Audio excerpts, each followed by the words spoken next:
Xernona Clayton, how you doing? Well, with you, what do you expect? I'm doing great. Well, it's You good to make me see you. feel good. Always good to see you. Thank you. It's my pleasure. So let's start. What was the moment, or was there a moment when you decided this is when I need to get involved in this movement, this civil rights movement, this black freedom movement? Yeah, I was sheltered as a child. My father talked about people in general, that you'll be running into moments when you'll be restricted with your mobility. But don't ever, ever, ever let anybody restrict your ability. So no, there'll be limitations. I thought he was just talking about people in general. Went to college and Tennessee in State. Nashville, Tennessee State, yes. And things were going okay. But one night, four of us students went out. On the way back to the dorm, we said, let's get some hamburgers. And we stopped at a White Crystal. And I always will say that because I'll never eat another Crystal again. We walked in, we had money in our pockets. All we wanted was a hamburger.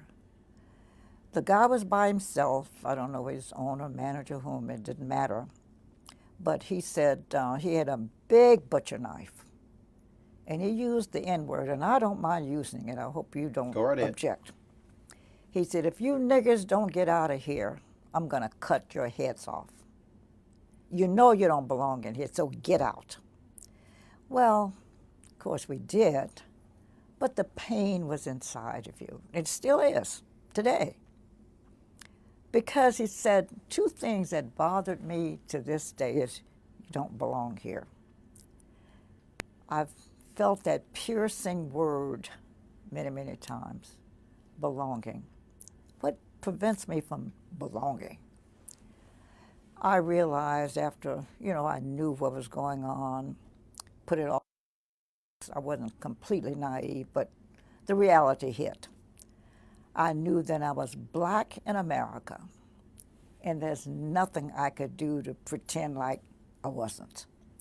So I knew then every opportunity I got to fight racism, I was going to do it. So it was kind of like my defining moment that I knew then that racism was real. Now I heard about it, read about it, but when it hits you, you know it. So that was the beginning, I think. And the fact that you say it still pierces you, you still interesting. When I interviewed Reverend C.T. Vivian, and he was recounting what he went through, and I could see it literally in his eyes. Or we're talking and smiling, laughing, all of a sudden his eyes begin to narrow. That here he was at 93, and he still felt it. Well, it's sort of like some things you don't, some people say when they had surgery, they remembered when they had the incision. You still feel it. I guess the pain of whether it's memory or whatever it is, maybe it's hard to describe, but it stays with you. But I've interviewed people like ball players who said that one guy was hired right after Jackie Robinson. And he said the owner of the team, the manager, would say, listen, guys, we're going out here to play ball and we're going to win. It's not just you, it's the team. The team. Everything he said was the team. This is team spirit, not you, the team. He'd go out, play ball, win, come back. The team came back. Then he would have to go to a segregated area behind the curtain at lunch because he said you always got to feel like I don't belong. I'm not worthy. Those two phrases he said haunted him. You don't belong. You're not worthy. And it looks like, Roland, that as African Americans, we're always trying to prove our worth. And it's happened to me 100 times. I don't have time to tell you all the times, but you hear white people say, you don't belong here. You know better. But why don't you belong? And you hear it today. You Today. hear it today. I mean, even when you hear these conversations, when you look at the attacks on NFL players who are protesting and Colin Kaepernick, oh, go back to where you came from. This is where I tell people, Jim Crow had kids and grandkids. Let's not act like all of a sudden the election of a black president, having a black governor in Virginia, Massachusetts, having black CEOs somehow just erased all of that. That's true. We just seem like that ugly head of racism keeps raising itself. And our political times today are not helping. I think we're in a climate now where it's okay to bring your hatred out. It started with Obama when he was president. I think they just resented the fact that he had made it. And now I think white racism has just said it's okay to do it because of the climate of our country. Well, one of the things that I've talked about is that we're operating in this period of what I call white minority resistance. Even though they're not in the minority, but they see where we are going. They see that by 2044, no one group will be the majority of the folks in this country. And there's this fear, and that there's this fear of losing power, fear of losing money, fear of losing control. And when you now see reports where 50+% of whites think that there's rampant discrimination against white Americans, which is beyond laughable. When you begin to, when they say, well, millennials, white millennials won't be the same, but when you look at the polling data, they hold some of the same feelings. What we're seeing is that there's a fear of no longer being able to run everything in America the way they desire. I think that's the prevailing mood. Well, the reality is just no longer just a mood, it's reality. That we have proven a lot of our value, even when it's not acceptable and not accepted. It's proven that we can control, we can do, we can work, we can perform. And I remember getting a letter from a white mother in mid-America who said that she was taught, this was in a relationship to the Trumpet Awards. She had been watching the awards and saying that African Americans had been doing a lot to add to the richness of this great country. And she said it was that typical awakening for her that her mother and father both taught her that all black people were lazy. She said, didn't say some, a lot, all. She said all black men would rather stand in line to get a welfare check than to get a paycheck. That all black women would rather have a baby than have a job. So she grew up hating us.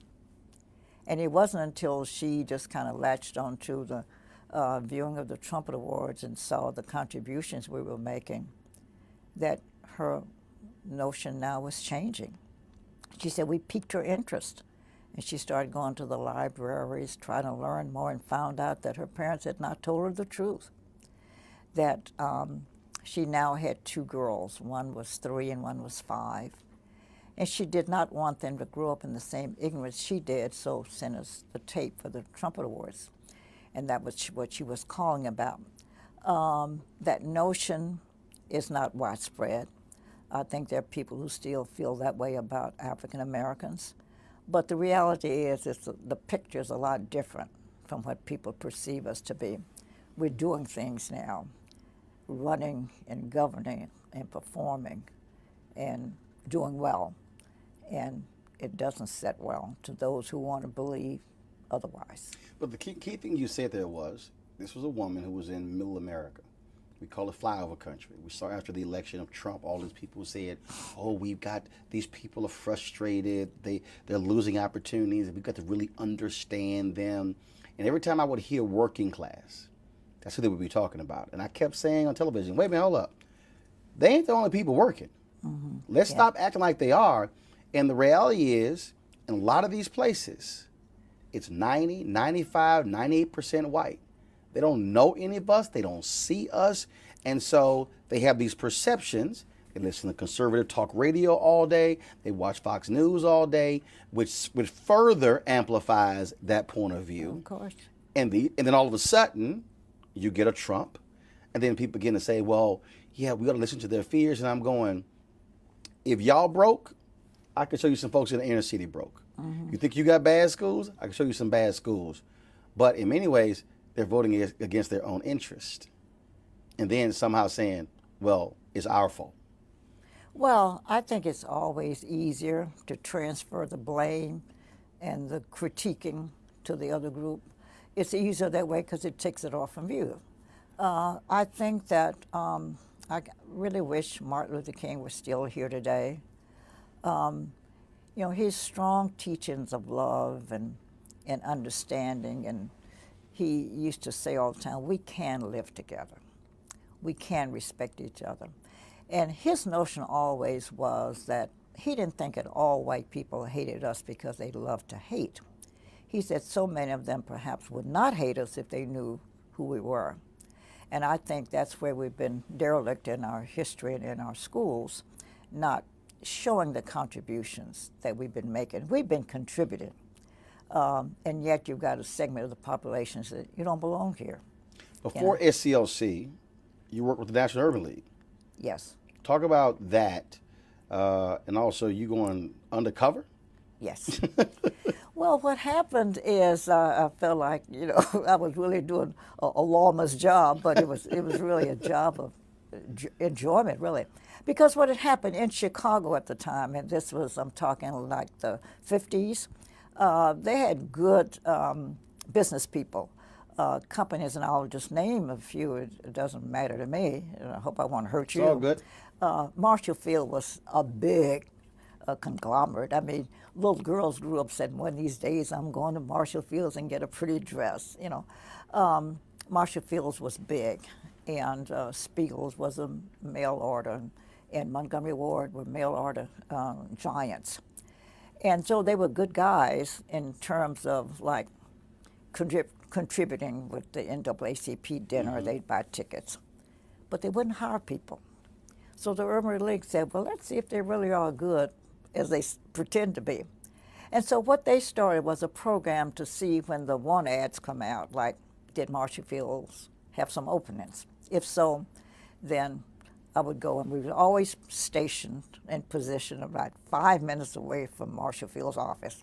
And we called and said, I see, because back in the 50s, if you could type pretty mm-hmm. good and you could speak English, you could get a job as a clerk typist. That was a good entry-level job. Right. So they had some clerk typist positions. So Urban League said, okay, call. I'd call and say, is that job open? Oh, yes, very nicely on the phone. Okay, I'm going to come and apply. Hang the phone up. Less than 5 minutes, I'm there. And then, oh, gee, we just filled it. You filled it in 5 minutes? So I'd document the responses, right. And that's where we would go to the major giants and kind of broke up that whole facade of we're good guys, but maybe not as good as we ought to be. So I want to deal with that, because I keep making the point to people, don't get confused by companies today who buy tables and make nominal contributions. Right. And in some cases, our organizations will give them an award for, they bought a couple tables every year. Mm-hmm. When I say, hey, if you spend $5,000 on tables, but then you won't put folks in executive suites, that means that we're losing out on $1, $2, $3, $4, $500,000 jobs, and all we're getting for it is a measly couple of tables. Mm-hmm. And so it's amazing to me how that still happens today. And unfortunately, a lot of us will not demand that. No, wait a minute. If you're locking us out of high-level paying jobs, if our black folks could actually have those jobs, they can buy the tables. Yeah, that's true. We have in our metropolitan paper here a section every Sunday of people who are moving up the ladder. And they'll tell you who's in the news. Right. And they put nice pictures on there. And I've been monitoring this because I think I'm going to do something about it. Because too many Sundays, I've charted Sundays, like I have right now, 8 Sundays in a row, mm-hmm. not one black person. The ones who get it were appointed to, let's say, they got a job on a committee. Mm-hmm. But I mean, those real serious jobs that Power pay, jobs. that pay good Yes. and pay well, where I'm not seeing enough presence. Now, maybe they can't put everybody in there, but I'm watching it because, you know, the perception is half of what you get. It becomes a reality to some people. And I don't want to accept that as my reality because I'm too active and I'm too important in my own thinking to let something like that just slide by and, you know, pretend like we don't notice it. But I'm noticing it, and that doesn't mean, and I don't want to, you know, just knock everybody down right now with that statement. But it doesn't look good for me to read that Sunday after Sunday that the jobs aren't there, the appointments are getting on committees, but that's not a good job. So what was the point when you decided to join SCLC? Well, I was married at the time to Ed Clayton, who was the editor of Jet Magazine, and he had a great reputation of getting the job done. He was good at writing and everything. Martin at the time, we were living in Chicago, but Martin was here growing also. They'd moved from Montgomery to Atlanta. And he was feeling the growth, and he said, you know, we need publications, we need public relations, we need somebody to help with speeches. And so he just started asking as he traveled, you know, who's a good person? He said, Ed's name came up every place he went. He said, you probably can't get him, but he's pretty pricey, but he's the best. And so finally he said, well, I'm going to call him. Well, Martin called. I had met Martin before this, but he was just, you know, a minister. He wasn't moving in the direction he ended up going.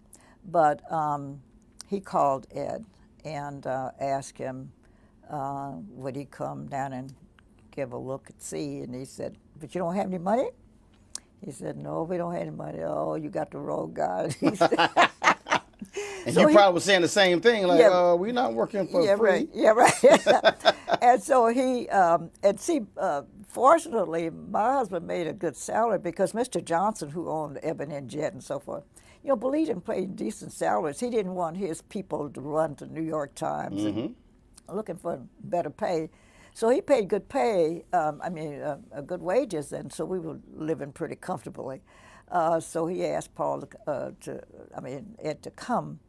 And he finally talked him into coming. So he came to Atlanta to see what they're doing. And he came back home and said, you know, they're pretty serious down there. So those guys are committed to trying to make change. And he was impressed to the point that he said he'd give him a month.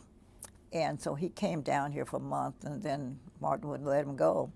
And in the meantime, Coretta wanted to do concerts to raise money for SCLC. But she couldn't get off the ground, and Ed said, I'll help you do that. And my wife is really good. She'll help you also. So he and you're like, oh, so you just volunteered me. So yeah, I was going to say, now he put me in the mix. And so the story goes now, so I ended up traveling with Coretta, and then Ed was, you know, here. And we stayed on one tour. Our first tour, as a matter of fact, was 11 days and nights.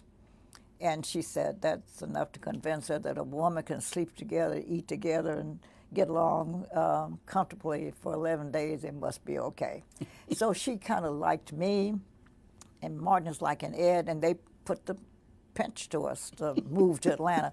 But I tell people all the time, Martin really wasn't all that truthful because he said, if you'll just move, I'll get you a new house, a car, a housekeeper, a dog. And he promised me everything. He gave me none of it. So I said, Martin Luther King's a shyster, you know. But it was kind of like the best move we've ever made. Would you, in terms of talking about those concerts, I mean, that is a really, not misunderstood, but just not really well-known aspect in terms of really how the movement was funded.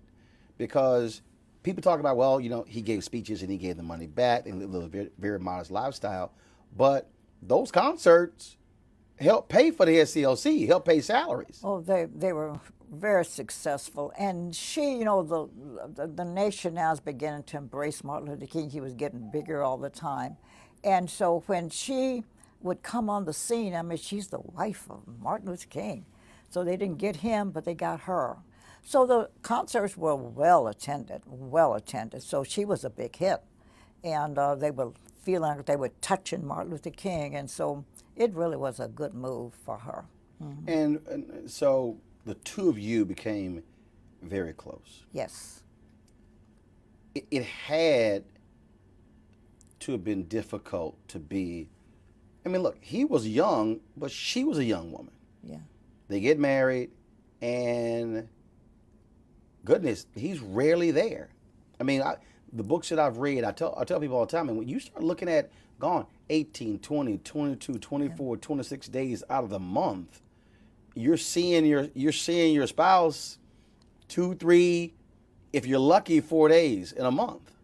But let me tell you, without revealing a lot of private information, the King family, old man King, we called him Daddy King, and Mama King, they were pretty strongly entrenched in the city, well-to-do, comfortable leaders and all of that.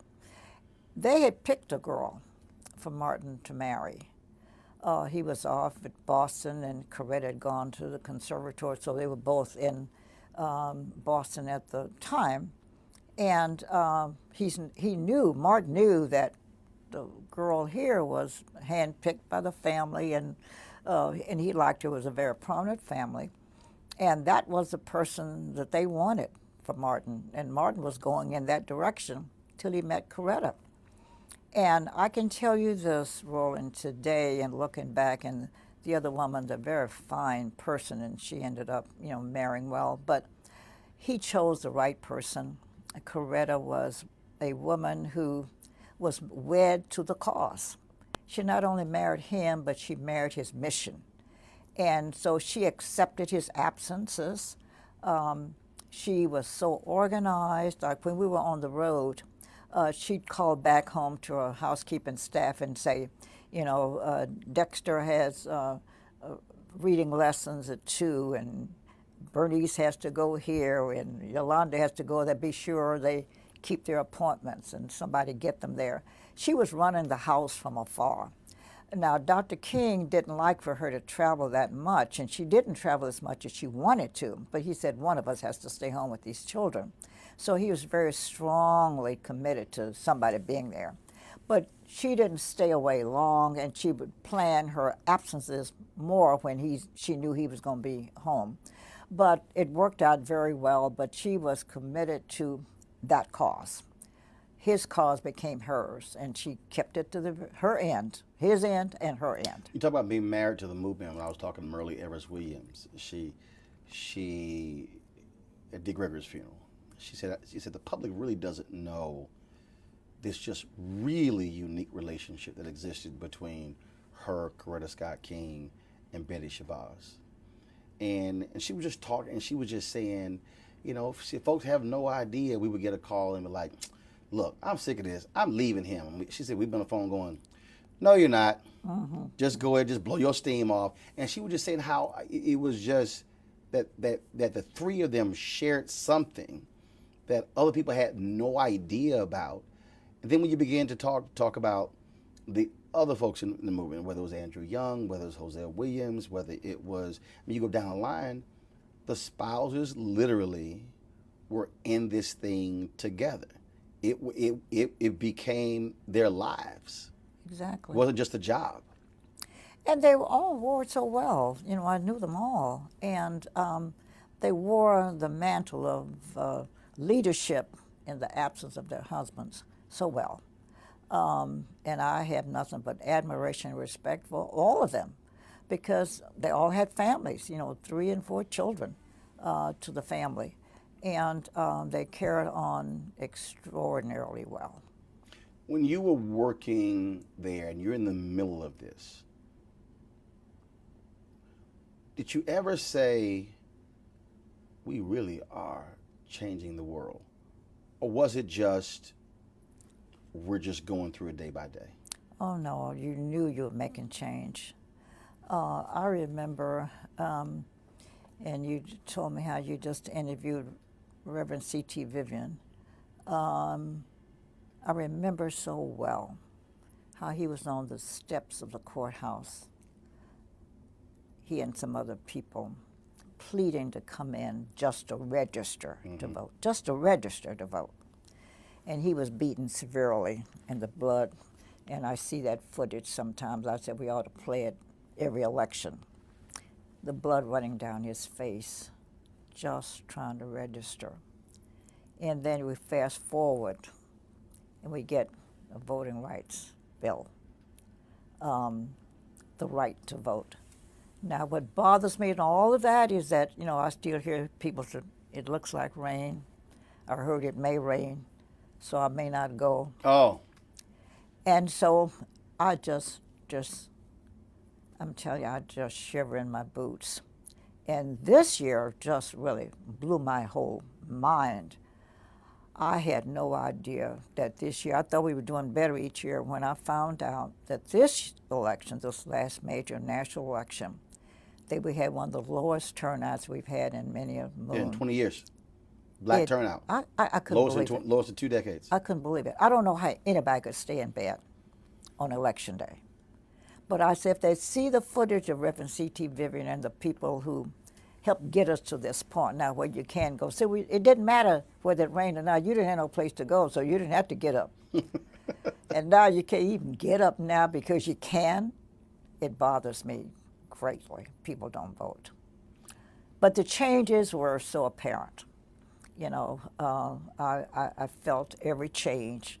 I felt proud of it and a little bit of the ownership of it. Mm-hmm. Thinking back, just the different touch points, the different on the timeline.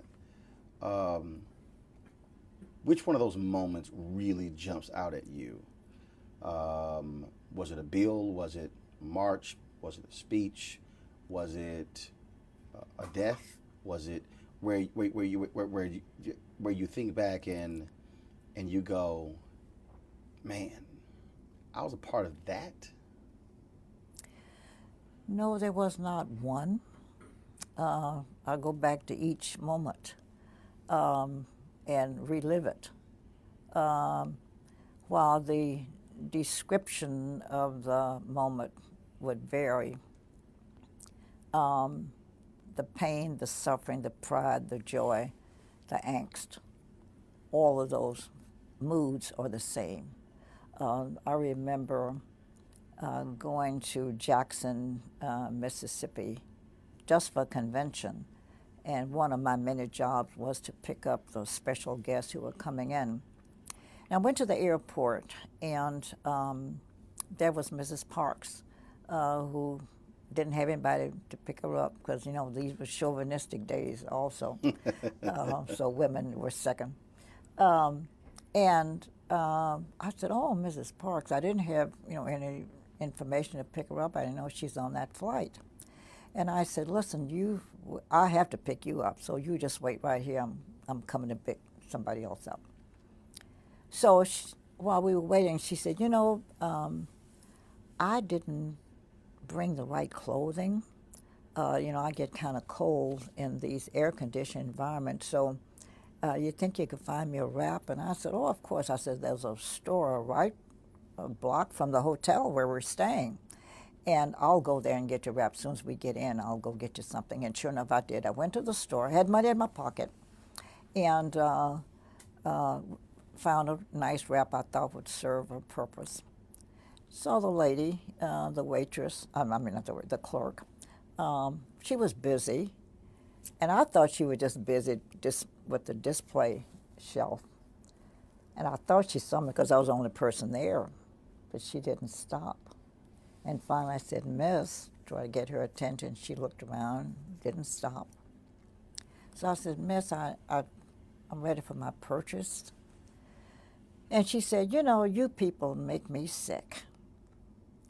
You know you don't belong here. Now, we got the Public Accommodations Act, so I did belong there. But she said, you know, you people, and that's another thing that gets you, you people.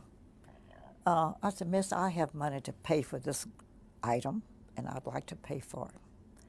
Oh, exasperation just took over. Oh, you people just make me sick. Well, I could have dealt with that. You know, I could have argued with her and fought with her. But I went there to buy something, had the money, paid for it, and walked out. And on the way back, here I hear again, you don't belong here. You know, I found every step of the way I was running into that. And I just said, you know, when the law comes, has it really made a difference? No, because the law doesn't change every person's Right. attitude. It just now gives you the right to belong there. So I was in the right place because I belong there. But I haven't changed her heart. And Dr. King said so effectively, until and unless you change a man's heart, you may never change his behavior. So we got to change their hearts in order to change their behavior. So we hadn't gotten to her then. But I knew then that that law was going to make it okay for me to belong there.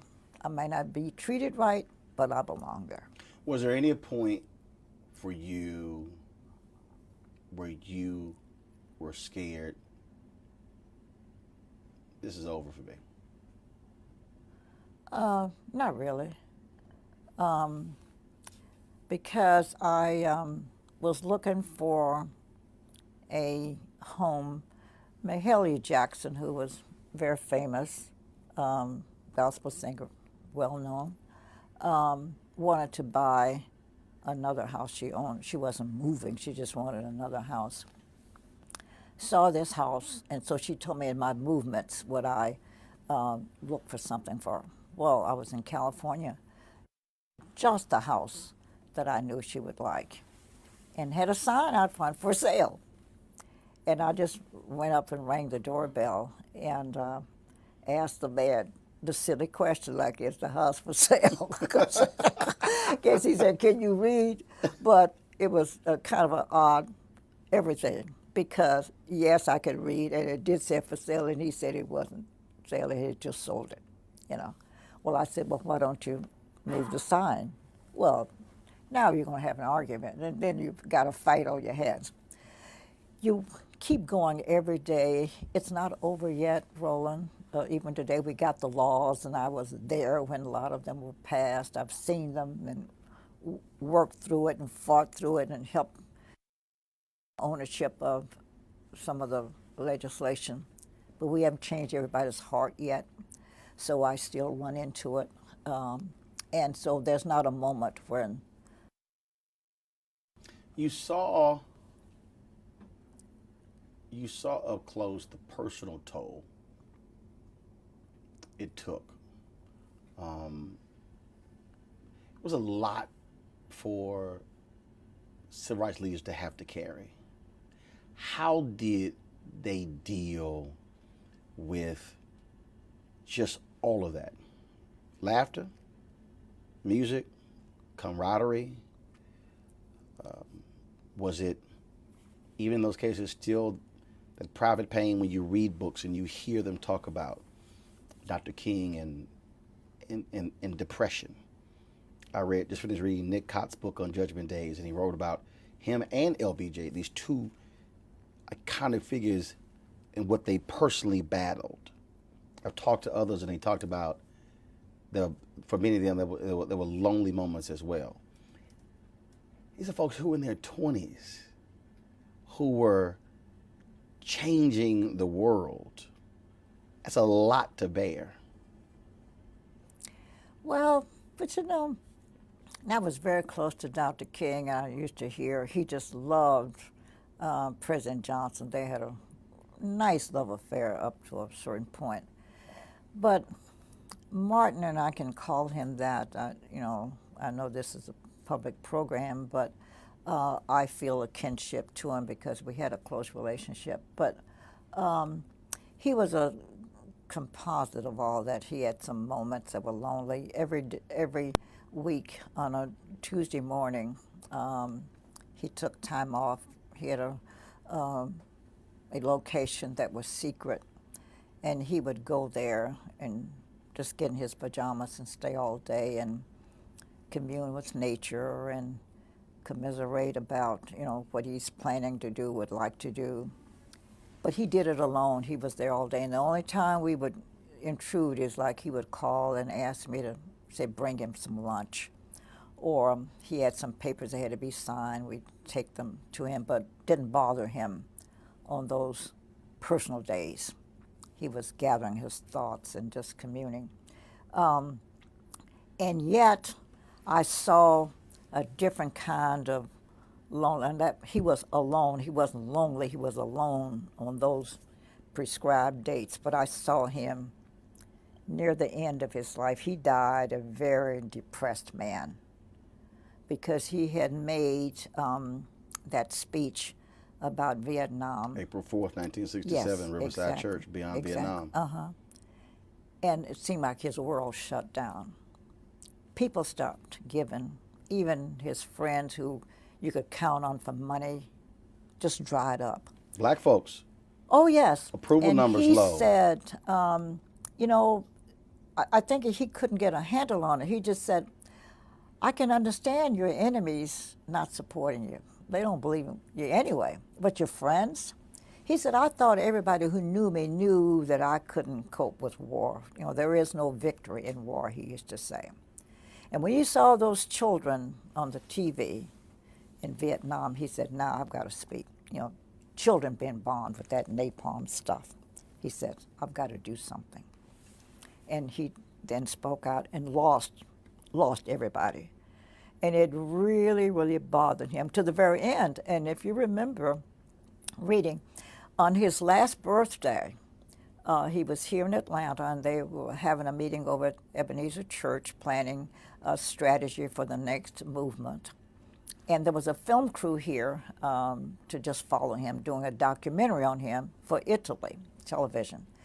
And they called me, they meaning Andy Young and Reverend Ebenezer and all of them called and said, we haven't seen him laugh for a long time. And we've just decided you're the only person who we think can make him laugh. So will you come over to the church at a certain time? And let's just have today was his birthday. And I said, I need a little more time. Anyway, not making the story too long, I agreed to go. Mm-hmm. When the meeting broke, he started out to the men's room and said, hey, Doc, come back. Now, the television crew is getting all of this, because they're following his movements. So he sat down, and I said, listen, this is your birthday. And so I pulled out of a little sack I had, a little tin cup. It was gold, but it was the beggar's cup, what people used to call it. And I said to him, you're always trying to help President Johnson with the war on poverty. So I want you to take this cup and go stand on the corner wherever you travel and get some money for President Johnson. And he just smiled. He laughs. He laughs. And I said, and also, you go to jail so much, I'm going to give you these potato chips. So the next time you go, you'll have something to snack on, and he falls out laughing. Well, Roland, when they got ready to do a movie on him after his death, they couldn't find any footage of him laughing. And so this footage became the most valuable footage. It's now still used. They use it. I was on the prize and use it now for lots of things. But it was the first time he had laughter on his countenance for months. He died of a broken heart because he could not understand how people couldn't support his view on Vietnam, killing people. Now, I tell you that story because the man was mixed with, he was such a humorist. I mean, in private, there's nobody funnier. I even said to him one time, I said, you don't have to worry about the future and a job. When you solve all the problems of the world, you can go on stage by being a comedian. He was the funniest man ever. Everybody agreed to that, those who were privileged to be in private moments with him. He'd tell a joke and get an inflection, just like the one story he's telling. And he was very, very, very funny. Filled with humor, loved to play. He'd come home from a trip, and he and his children, the first thing he wanted to do was play with the kids. And they had an awful game that Mrs. King just couldn't stand. And the game was they'd pull up a chair, the little ladder, climb on top of the refrigerator.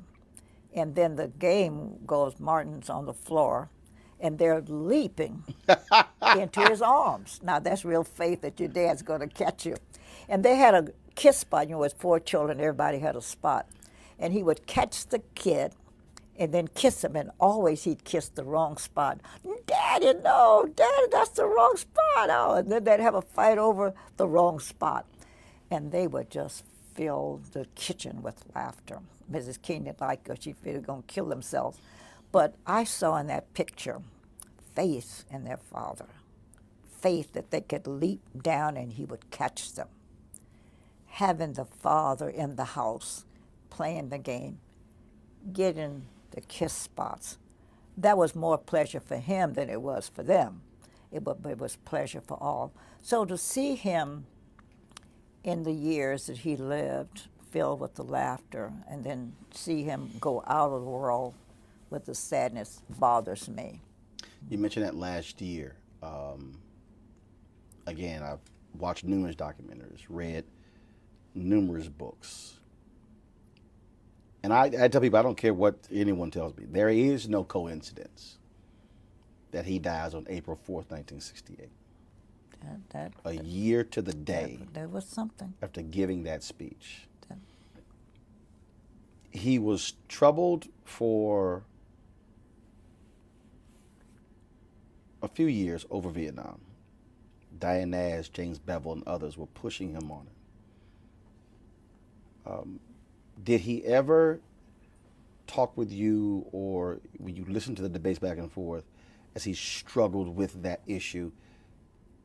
Because he had to have known the moment he took that stance, he's opposing LBJ.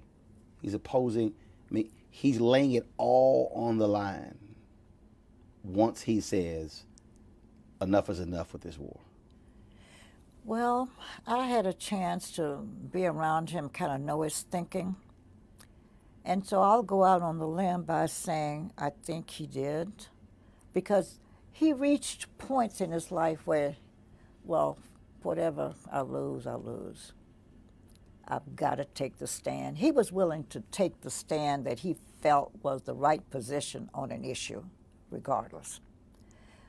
It didn't matter to him what the consequences were. At the time, he's going to take the stand. So I knew that he probably knew that there was going to be a price to pay.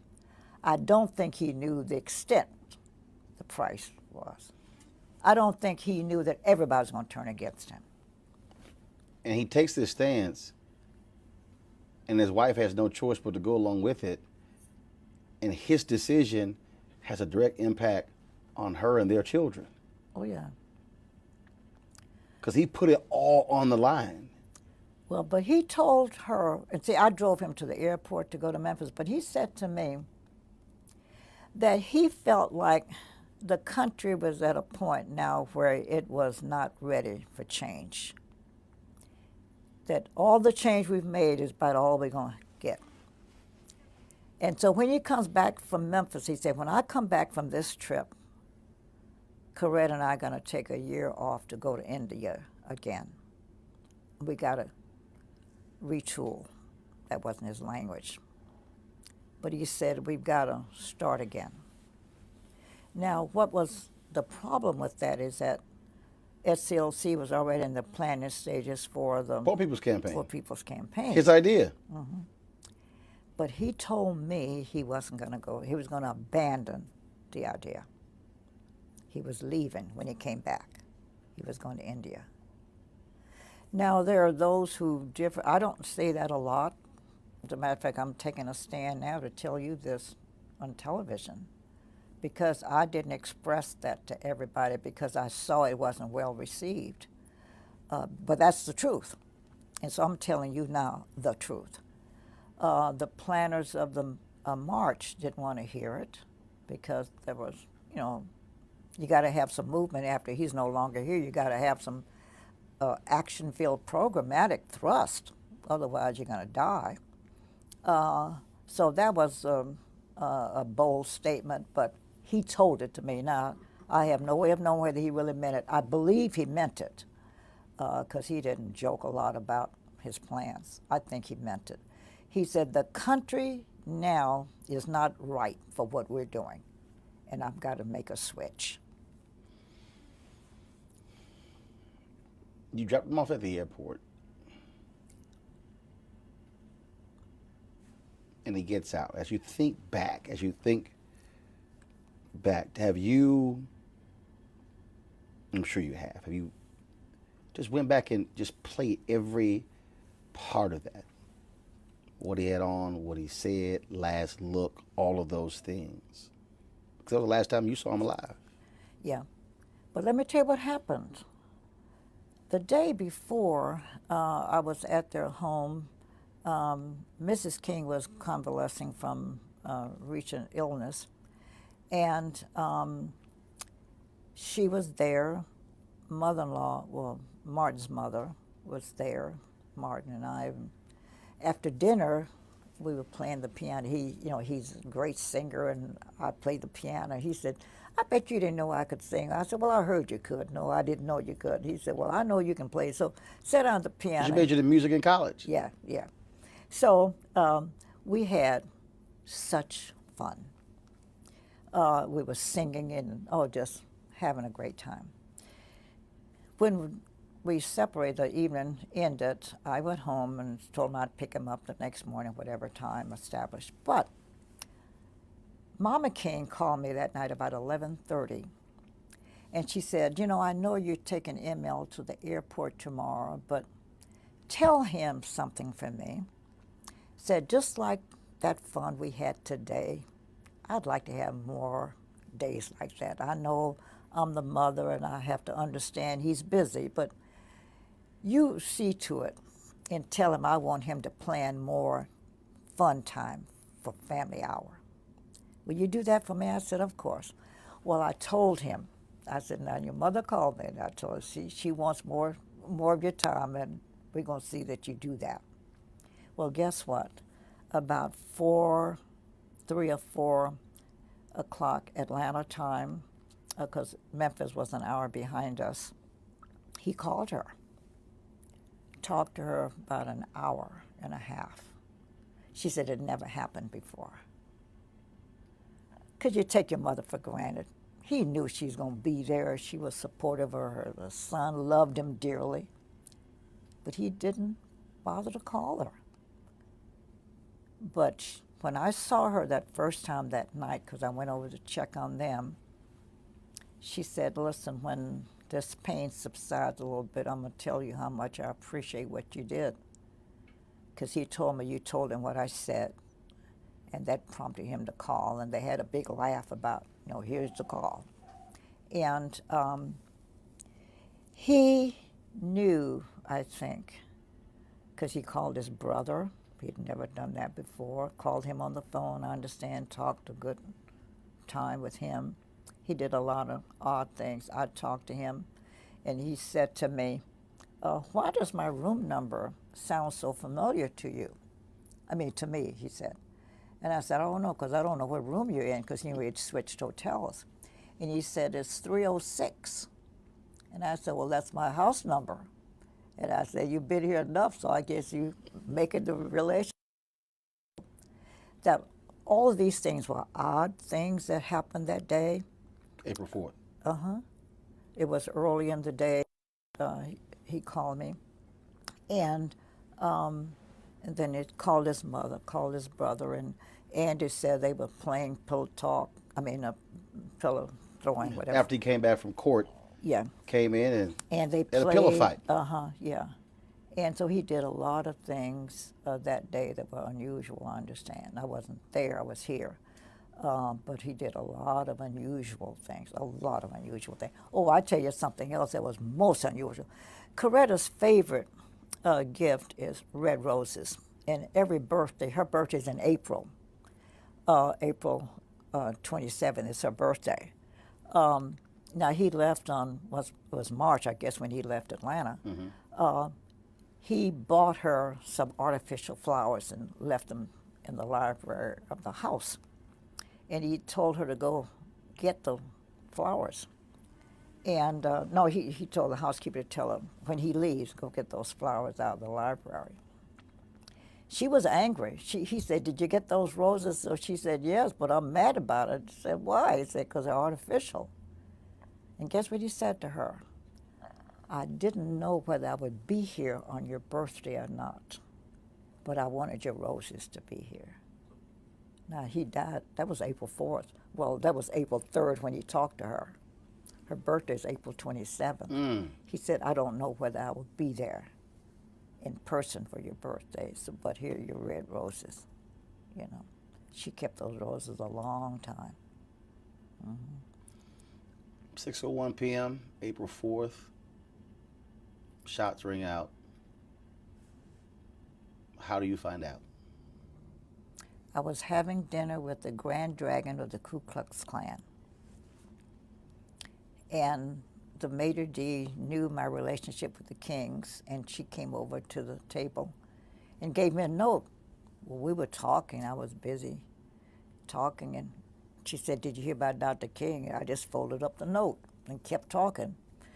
She thought that was odd. She came back a second and she said, "I hate to interrupt your meal." She said, "But I just heard on the radio he'd been shot." Well, that didn't bother me either because I'd been in his presence before when it was reported. We were in Los Angeles once. They reported that he had been shot. And we were in there getting ready for a nice, comfortable evening and a meal. Well, not just he and I, but several of us were together. And we had a big laugh about it. That they said, I think the guy had 8 sticks of dynamite and said, "I think I got him."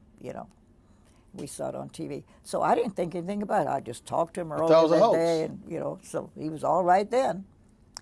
And I said, well, maybe I'd better go to the phone. I went to the telephone, and their private lines were busy. And that's unusual for all the lines to be busy. And I said to my guest, I think I'd better go over there. So I then drove over, and as I was getting to her driveway, she was backing out. The mayor was there and the police. They were taking her to the airport. And she said, "Oh, I've been trying." She left the window down. It was raining. She said, "I've been trying to reach you. I've got to go to Memphis." Said, and she had a housekeeping staff, but she knew I had a special relationship with the children. Said, "Will you check on the children for me? I don't know what's going to happen." Because see, when they called her, they didn't they didn't tell her he was killed. They told her he'd been shot and injured. So when you're driving up, you still think it's not true? Well, I think something must have happened. Right. Once that's what I said. But as you're driving happened. over, you're going, okay, we've heard this before. Let me drive over. Yeah, right. But then Yeah. when you turn that corner and then you see police and the mayor, that's when it hits you. There's something. Okay, something happened. Something did happen. Mm-hmm. And so you pull up. She rolls the window down, but she doesn't know that he's gone. That's right. She didn't know it. And it wasn't until she got to the airport that she got the call that, and I think the mayor got the call that he is gone. And so Martin's secretary was there at the airport to join her, and they went to the ladies' room, and that's when she got the real official word. And then she came back home. Mm-hmm. So you're in the house with the children. And I stayed. I didn't leave there until 5 days later, 6 days later. Mm-hmm. You know he's gone. Did you wait for her to return to tell them, or they made aware, the children? Oh, I would never, not even consider telling the children. She came shortly, I guess, after, well, I guess they could speed, but she came, it didn't take her long to get to the house, and she came in telling her staff and everybody. And by now, the house is filling up because everybody else now has heard. But she said to her staff, "Do not tell my children. I'll do that myself." And so her bedroom was at the end of the long hall in the house. So she decided to make that her solace. And then people up front would answer the phone and then direct the call back to see if she would take, and I'd be the interceptor. I just stayed with her. But she got ready to go tell the boys, and she asked me to go with her. and she had a death grip on my arm, I mean, tightly, trying to tell the children. She told Dexter first, the younger boy, that, you know, your dad has been seriously hurt. She couldn't bring herself to. She couldn't bring herself. She said, your dad has been hurt. Well, how bad is he hurt? She said, pretty badly, I understand. But we'll talk about it later. But, you know, he's not coming home. And I've got a lot of things to do. And he said, well, if he's hurt, and he jumped out of his bed. He said, if he's hurt badly, why are you still here? You all do everything together. Why are you still here? And he was chastising her. And she said, oh, well, you know, got a lot of decisions to make. And she was calmly, still holding me so tightly. And then we went to the other side of the room, which was the other boy's side, Martin. And she told him, he was older, so she said, it's pretty serious. And so we got a lot of decisions to make. I don't know what we're going to do first, but it looks like he's very, very serious. She still can't say. She couldn't say it. She couldn't say it. And he said, well, what must I tell my children, my friends at school tomorrow? So she said, well, you know, you're not going to go to school, so you won't have to worry about that. And he leaped up. What do you mean? I have to go to school. Miss Davis said there'll be no cutting her classes. And I laughed later, not at that moment, but I said, that teacher put cut these classes. But she finally got out of the room, and then she had a sigh of relief, you know, that she finally had told them. Now, Bernice was too little. She was only like 4, I think, and didn't understand. But Yolanda came in, and she sat on her mother's bed right beside her, and they embraced, crying, like, we're big girls. We're not going to cry. Daddy wouldn't want us to cry, so we're not going to cry, Mommy. We're going to pull this thing together. The two of us can do this. And they are wailing. The most poignant moment. That was a difficult moment for me, and I guess I was crying too, because they were just embracing tightly, saying, we're not going to cry. We're not going to cry.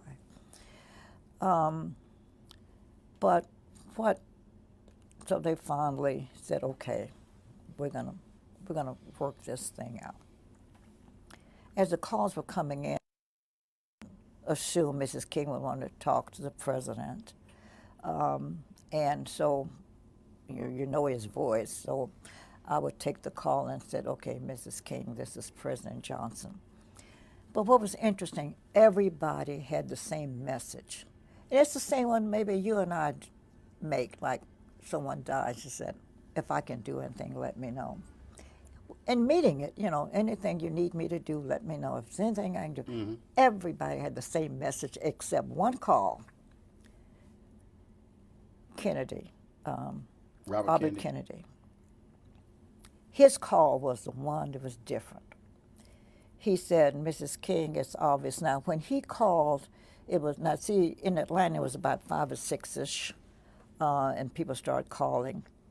And so up until now, it's almost 10. Mr. Kennedy said, it's obvious, Mrs. King, that you need more telephone lines, because I've been trying to get you ever since the news broke. But Mr., and I'll make up a name because I don't remember the name, but Mr. John Jones is en route to Atlanta now to install 9 telephone lines for you. He'll be there at 12:30 tonight. He's en route now. I also heard on the TV that you'd perhaps want to go pick your husband up in Memphis. So we've dispatched a plane. It's already there in Atlanta. The pilot's name is Sam Smith. Tailgate number 12345, telephone number 822. So whenever you want to go, all you have to do is make this call. He will take you, and he's in readiness whenever you want to go to Memphis. Also, who's your point person? She told I was going to be her lead spokesperson. And he said, Xernona called every hotel in the city of Atlanta, talked to the management, and put a clamp on all the rooms in the hotel, in the city, that people will be coming to this funeral who were heads of states, and we got to be sure we have right allocation of space. And my team will be there tomorrow morning, and we're going to set up an office at 123 Maple Street, and we will help govern things. He just laid everything out, and we followed his rules. Because he had been through it. Mm-hmm. He said, we know how, we've got experience in this. We know what we're doing. And he was right. And I was there when Jacqueline Kennedy came, which was the expected moment. Two things happened. I don't know, you got time for me to tell all this? Before I tell you about Mrs. Kennedy, I'm going to tell you about Nixon. He wasn't president at that point. He was the Republican candidate. Yeah, the candidate for Republican.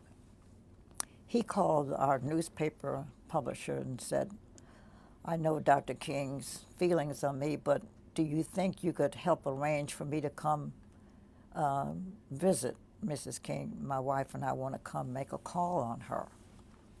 And he said, no, I can't do it, but I've got a very good friend who's at her house, and he was talking about me, and she will tell me whether you can or not, so let me get in touch with her, and then I'll call you back. So he called me, and I said, I don't know, I have to run it by her.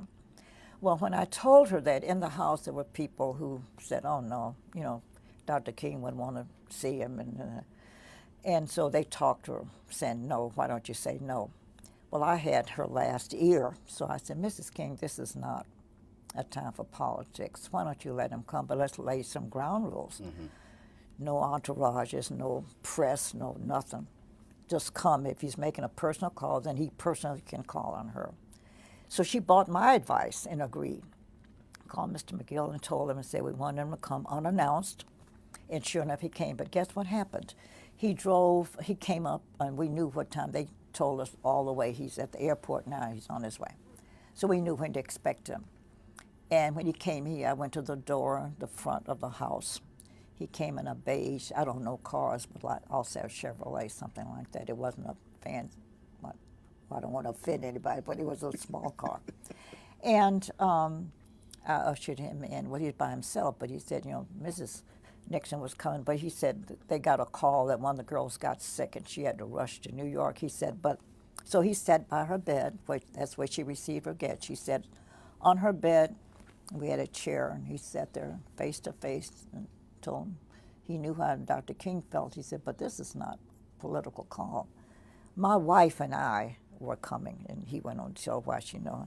He said, I have brought with me a check, a personal check, that we are feeling the grief, and because we are Americans, we have to take some responsibility for this. So as our personal expression of sympathy, we want to educate all 4 of your children. And this check that we have here will cover their expenses wherever they go. There's enough money to educate all 4 children. Nobody knows that story because I haven't told it but a few times.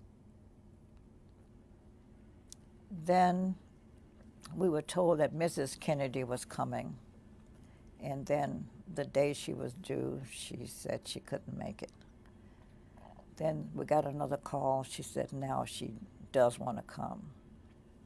She said, I don't have the strength to make it. Because she had to release, she knew the pain of Coretta Scott King. You're getting my script ahead of me, because what happened is she finally came. And as I said, describing, you can get the picture of the house. The front door was up there. Coretta's bedroom was at the end of the hall. When she came, they told me she was here, so I went to greet her, to bring her back. Roland, those 2 women didn't say one word to each other, verbal word, no word. Neither said hello. They didn't say anything.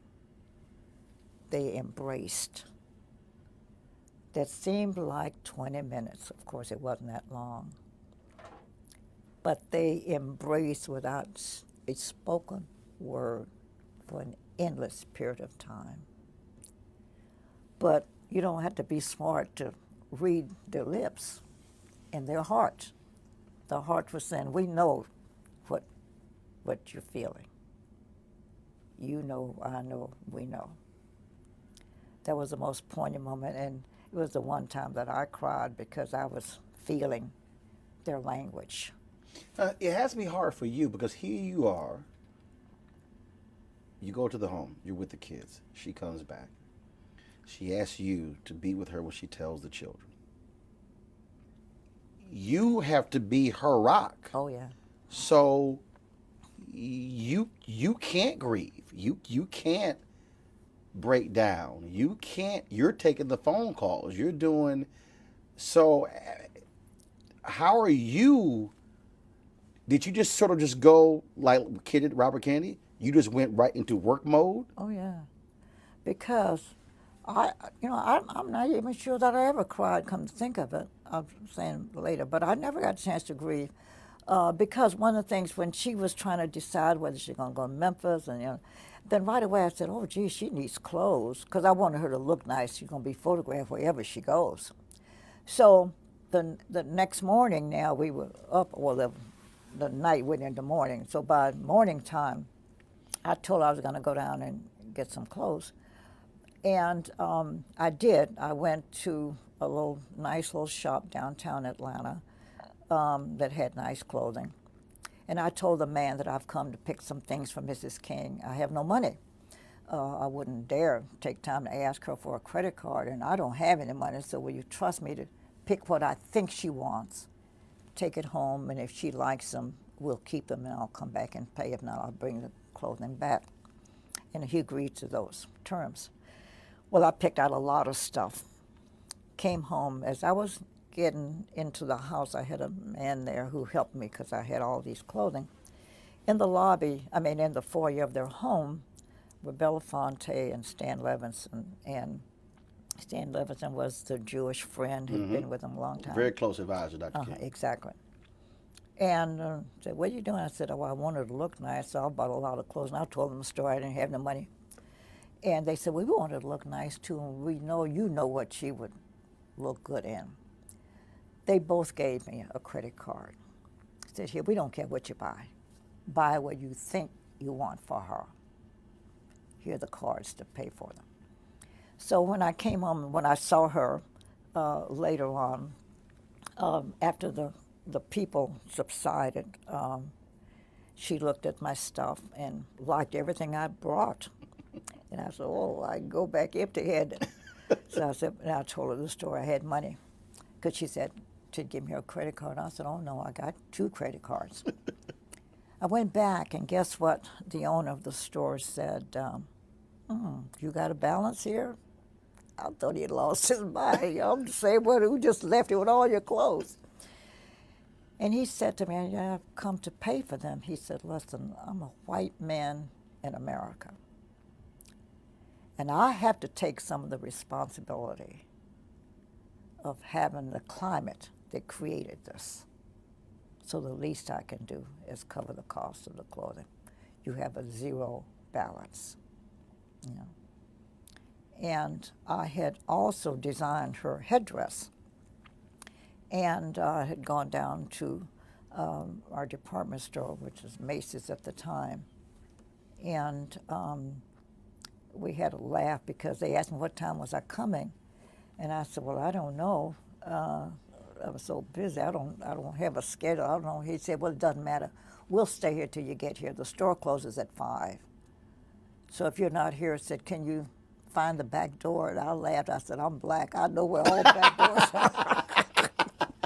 So he said, you leave the back door open. I can come through the back door. Sure, if that's where, because the store was closed, I went through the back door and told the lady, this is what I think I want. I had never designed anything either, so I said, this is what I think I want.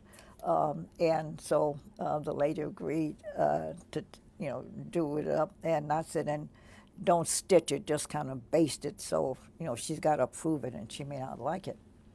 And it was the time except for when the daughter came in and I saw her cry. She never shed a tear.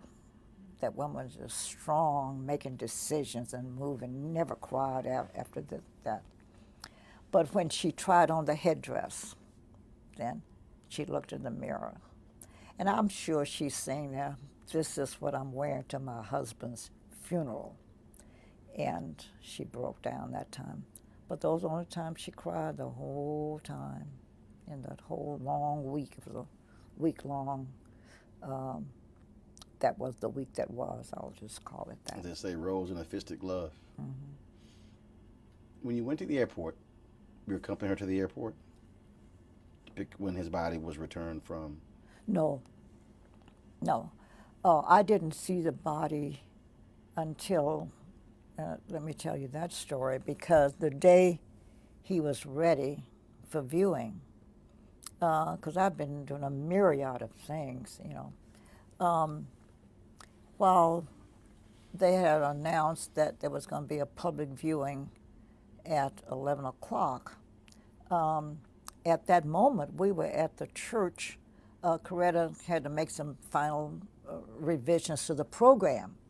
And so she went over to the church, and the security guard called her over there to say, Miss King, what must we do?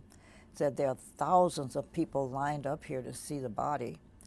And so what must we do? And she said, oh, and it had begun a misting rain, and the worst kind of rain is a mist, it's just falling on you.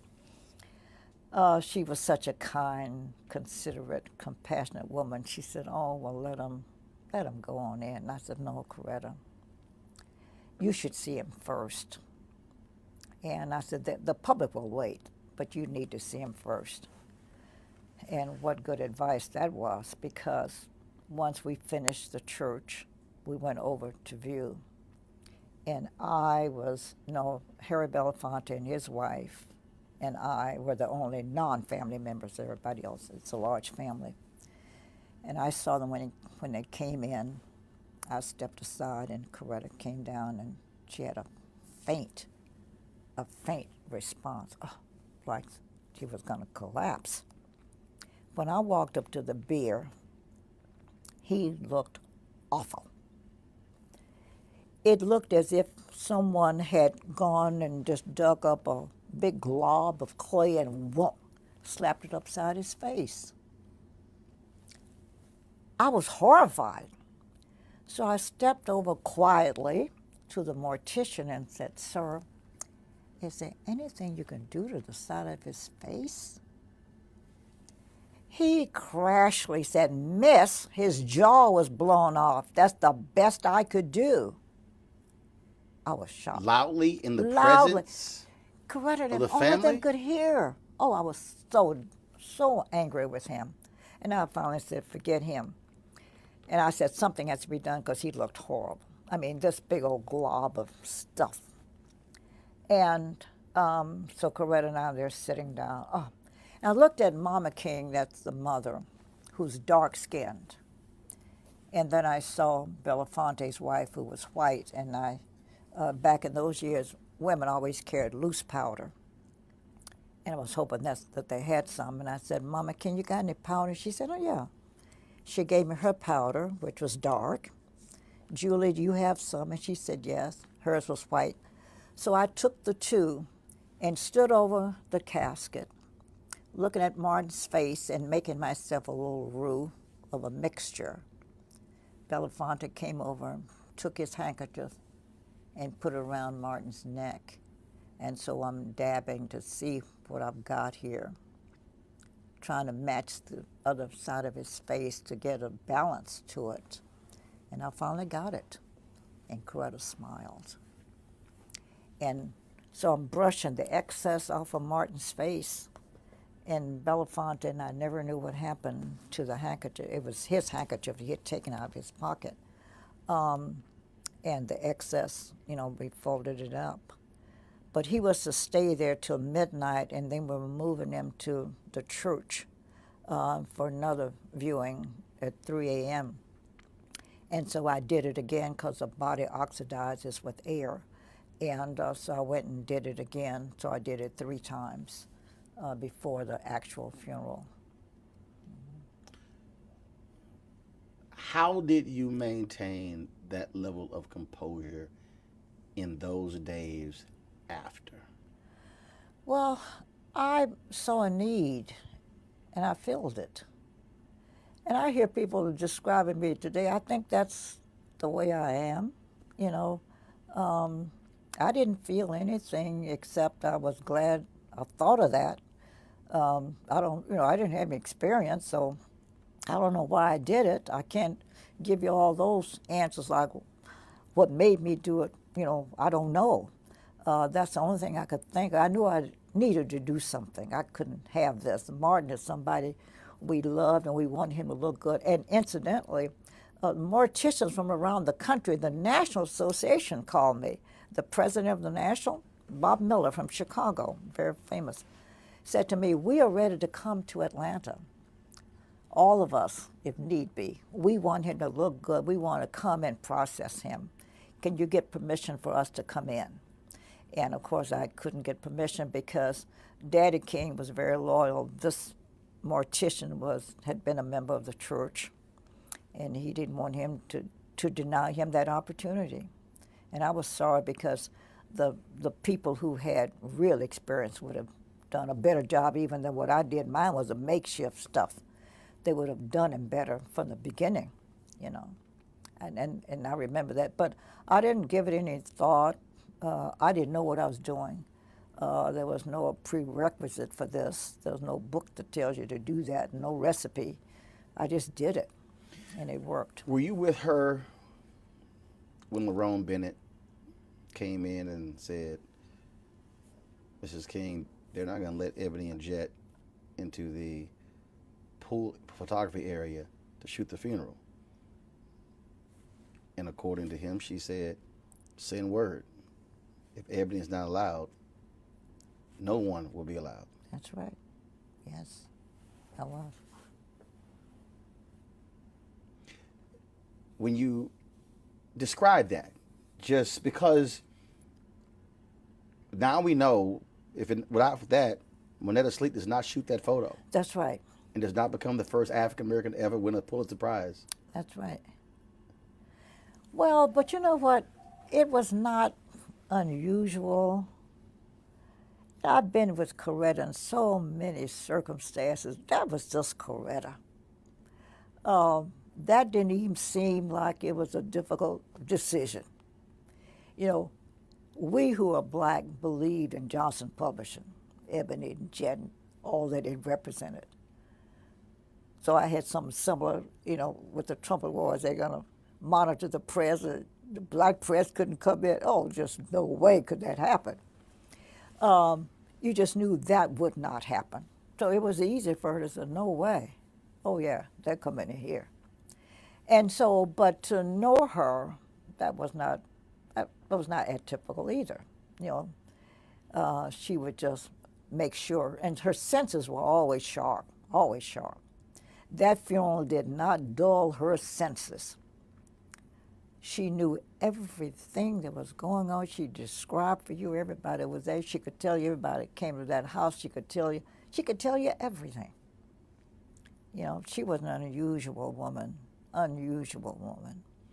Being on the SCCLC staff, he's assassinated, he's buried. Here was the guy who, and obviously not by himself, kept it together. You had Andy Young, executive director. You had Ralph Abernathy. But what did you observe? What was it like as you're all trying to move forward, and he's gone, and they're still trying to do Poor People's Campaign, and there are riots across the country, and Black America is in this just collective pain? Well, I have to be honest with you. I cannot tell you what I thought and what I said.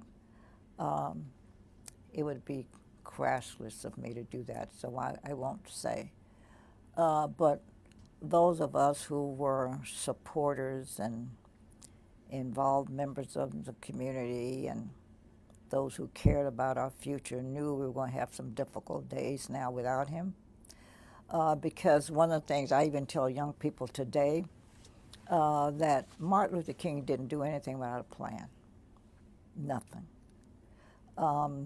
He had 5 men who he considered his battery of advisors.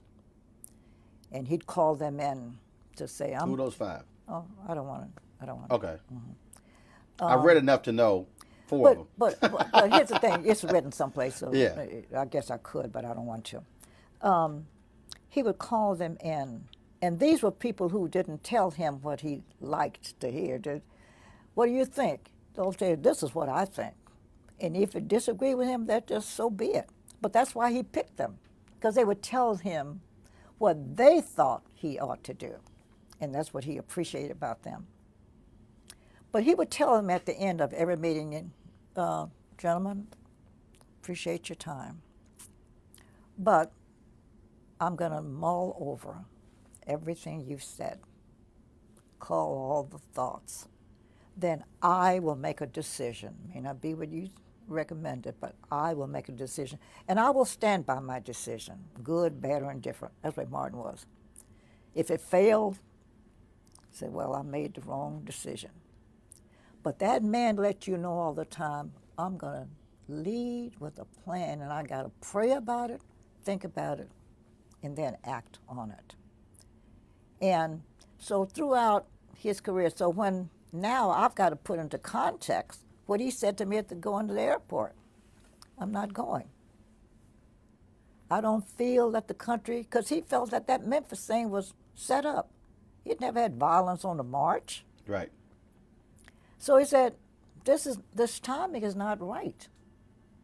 So knowing how he viewed the plan before the action, I knew then he thought about this, probably prayed that night over it. I don't know what he did and what all he went through, but when he tells you something, you can put your bottom dollar on it, because you can bet that Dr. King is making the right decision. The only thing that we can say he tripped up on is he misjudged Chicago. Mm-hmm. But he was advised not to go to Chicago, and he didn't follow the advice. Yeah, but the Chicago Negro was very particular. Yeah, right. So he went there, and Daley said, this is my town. You're not coming in here. And people had told him, my husband told him, he said, no, that's town. He ain't going to let nothing, you're not going to tear up Chicago. And so he realized now, and I think I've seen where he laughs about that Chicago was tough. It was tougher than Alabama and Mississippi and every place else. Well, he actually was quoted as saying, and the reason I quoted because when I moved to Chicago to run the Chicago Defender, even though this was 2004, he goes to Chicago in 1966. Negroes were the same way. I'm using Negroes for a reason. Mm-hmm. They were the exact same way. Because I got an extremely negative reaction coming. Mm-hmm. Then again, I also was a little bit more crazier when I said, well, clearly y'all know what the hell y'all was doing. That's why I'm here. Mm-hmm. But yeah, and because that was a quote where he said, if we could change the Chicago Negro, he said, we could change every Negro in America if we could change the Chicago Negro. And he would laugh. Some of his best laughter was over them Negroes in Chicago. So, so he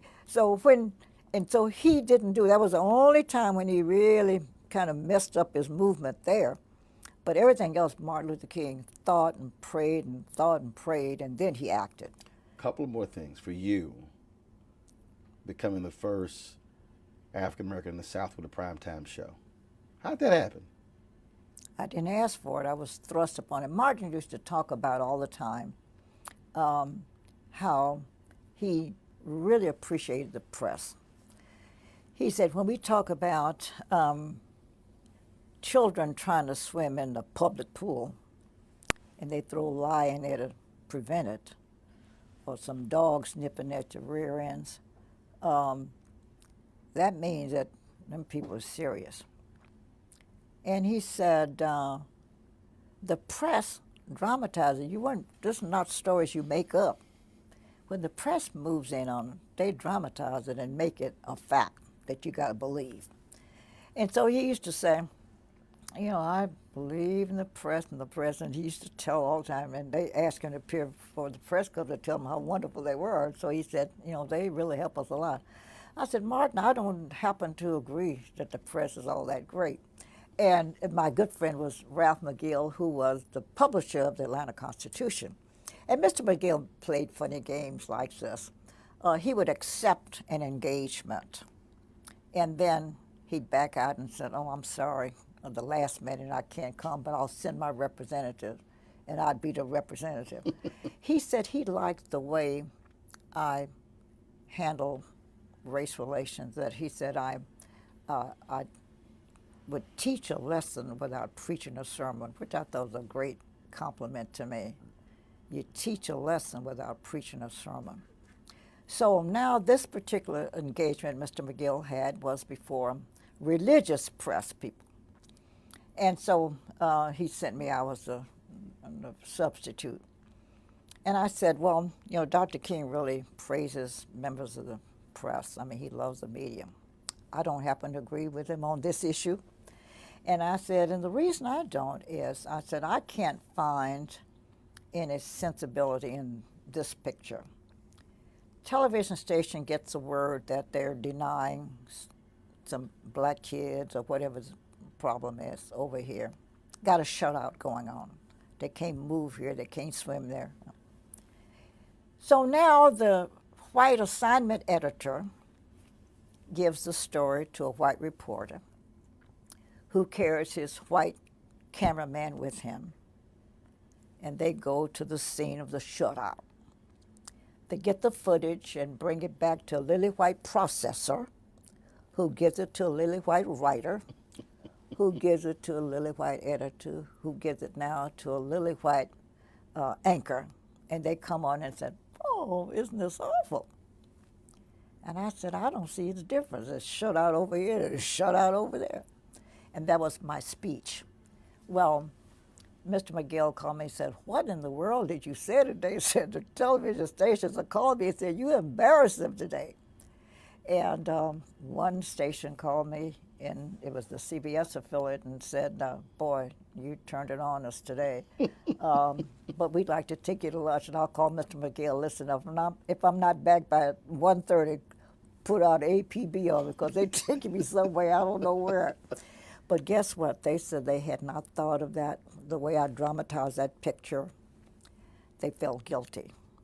And they said, now we want to do something about it, and we need your help. And so I got in to help them, like, find somebody. But they decided that I was the one they wanted because I had already credibility and so forth. And they just said, we want you to help change the look of our station. So they threw me on TV. I didn't ask for it, but it gave them a lot of bragging rights. And then the white community embraced me immediately, and that made me an instant success. And so with success, you just move. And I was just reading an article, ran into an article where they were going to take me national after, 8 months because they said I was just a natural. I didn't use cue cards and stuff. You know, me, all you have to do is ask me, how are you? And I just talk. It was a talk show, so I just talk. Mm-hmm. Okay, I'm going to ask you about the Trumpet Awards, which is my last question. But I got to go back. How are you having dinner with the head of the KKK? I'm listed in the books now as the one who caused him to get out. He changed his own stripes, denounced the organization, and withdrew. And he was the Grand Dragon, which is their highest highest officer. But I so met. What, did he call you? Well, let me tell you, we met because we meaning Atlanta, had one of those model cities programs, years ago, where you take 5 diverse communities and see if you can get them all to figure out how to live together or how they live separately, or what the living patterns ought to be. And so one of these communities was a white, kind of half-poor community, but all white. And Mr. Craig lived in that community. And so then they formed interracial, integrated, meaning all these 5 communities had representatives on a kind of a board. And then he the mayor, wanted me to run the board. And he said, but I got to tell you something, there's a Ku Kluxer who's a member of that board. And I said, well, I don't know what they look like anyway, so it won't. They don't have white sheets on. I don't know what a Klansman looks like. Well, I was already on television, so people knew me. And so they'd come up and shake hands. Well, Miss Clayton, glad to meet you, glad to have you part of this operation. And I said, and this one man came and gave me some fingertips instead of a handshake. Oh, that is he, I'm sure. But every day he came to my office and we talk about crazy stuff. Well, without acting crazy with him, I just said, oh, Mr. Craig, how do you get such warped thinking? Then I found out he was a deacon in his church, and I found out he was chairman of the deacon board. And I said, The Grand Dragon of the KKK. Yeah. And a Baptist church, I said, well, listen, I'm a Baptist. What book do you all read? Mine doesn't say feed the hungry and clothe the naked only if they look like you. It doesn't say that in my book. What does your book say? Well, I kept on every day. We would talk. I didn't know he was going home telling his family, you know, that Miss Clayton's a nice person. But people tell me he said he did, but I don't have time to tell you. But I'll just knock it down. Oh, Mr. Gray. But I said, let me ask you this. Now, in my church, the pastor is the head man, but that deacon is second to the pastor, and you chairman of the board. How can you stand before that congregation with bigotry in your heart, knowing you're filled with it, and now you got to stand before them representing God? How could you do it? And I said, you got children. Every Friday, he would tell me what he's doing on the weekend. Get up the kids, put the robes on, they go out to do harm to people. How could you do that as a Christian? Well, that's the way I would talk to him all the time. I was the most surprised person in the world when one Saturday I went out shopping, came home. On my street, I had all these cars, police, the television stations had cars in front. What in the world? You know, since I live in the hood, I thought I'd been burglarized. You know? And what happened is Mr. Craig had a press conference. He announced he was getting out, denouncing the organization, and he was getting out. And credited a black woman with changing his negative attitudes, and I was that black woman. And then that was the story. Just went all over them. And we got tons and tons of mail. We were invited to London, to everywhere, to appear on television to talk about this experience, you know. But he says that I helped to change all of his thinking. Vernon Jarrett said he was, last question. Vernon Jarrett said when he saw some young men on the basketball court in Chicago, there was no basketball goal, lights were off, but they literally were running plays as if they were playing basketball. He said if black kids can have that kind of imagination, he said we got to be able to take advantage of that. That led him to create NAACP AXO competition.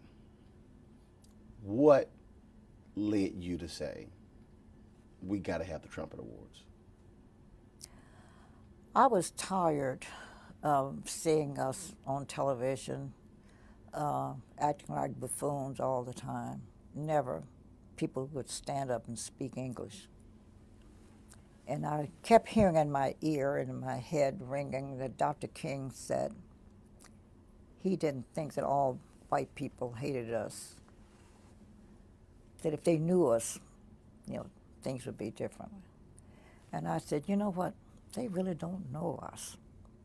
They don't know Charles Drew, a man who died because he couldn't get some of the blood he was saving for other folk. And so I said, here I am working at that time at the CNN operation. I had television at my disposal and a man who was sympathetic to the issues of the day. And I said, I think I can do something to help change these negative attitudes. So I went to Ted, after I drew up my plan, went to him and asked him, could I do it? And he liked the idea, and it became a reality. And I did reap some of the predictions that Martin had talked about, that we got letters from white America. who said now, we've changed their attitudes and now they see what we were talking about, and yes, we have contributed. So that's what got me to do it. 20, 30, 40 years from now, it's going to be a child in Atlanta, child in Chicago, LA, somewhere. They'll be doing a paper, they'll be doing some research, they might come across a YouTube video, they might come across a quote from Xernona Clayton. What do you want that child, not even born yet, to know about you? Well, I'd first, wherever I am, I hope I'm upstairs there somewhere. I'd hope, Ordering folks around. Yeah. Well, I have to be in charge. First, I'd hope that my name would be somewhere, because I'm not sure it will. People, when you die, they say you die and they forget you. But I'd like to think, and I would hope they would say, that I acted like a Christian and I was a good patriot. I believe that we're going to have a great America, because I believe that people basically are good. And my hopes are strong that we are going to have this great America. And I hope that I help change some negative attitudes somewhere along the way. I got one I can claim. Calvin Craig puts me in a good shape. And I do feed the hungry and clothe the naked, because that's part of the Christian duty. So I hope that somebody will see in those actions that maybe I was a pretty good person to have lived around, if they could have lived with me, that I'm a good person and I was worth knowing. Well, of course you're worth knowing. It was great to know you. And I belong here. There you go. Mm-hmm. It's always good to see you. My pleasure. I appreciate it. Love you. Love you as well.